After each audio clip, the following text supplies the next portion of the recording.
ఆయన శిలువ మరణానికి అప్పగించారు. అవును, జీవం జీవిస్తూ ఉండాలంటే మరణం మరణించాల్సిందే. ఆయన ఏ పాపమూ చేయలేదు. ఈ సవాలు విసిరిన పరమ పవిత్రమూర్తి ఆయన. ఆయనలో జీవం ఉండెను, ఆ జీవం మనుషులకు వెలుగై ఉండెను. క్రీస్తు నీ పాపాన్ని క్షమిస్తాడు, నీకు నిత్య జీవం ఇస్తాడు.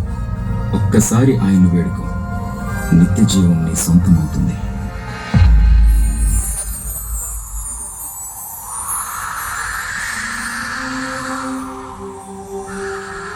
సమాప్తమైనది.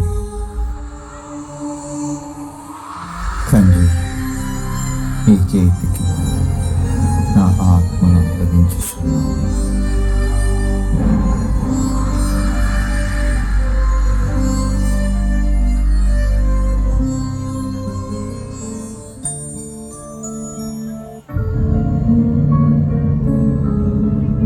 అరిమతయి యోసేపు అనే ధనవంతుడైన యూదుల అధికారి ఆయన దేహాన్ని క్రిందకు దించి తన సొంతదైన రాతి సమాధిని, ప్రపంచంలోనే అత్యంత కట్టుదిట్టమైన రోమన్ భద్రతా దళాలను ఆయన సమాధికి కావలి ఉంచారు.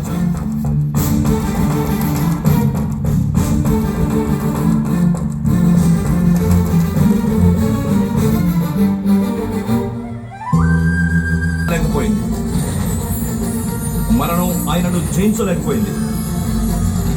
సమాధి ఆయనను బంధించి ఉంచలేకపోయింది.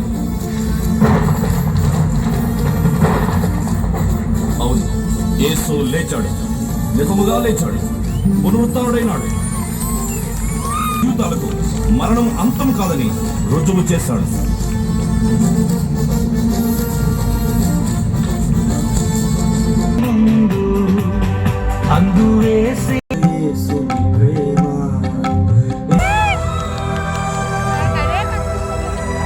మీ హృదయములను కలవరపడనీయకుడి. నేనుండు స్థలములో మీరునూ ఉండులాగిన మరలా వచ్చి మిమ్మల్ని తీసుకొని పోయేదను.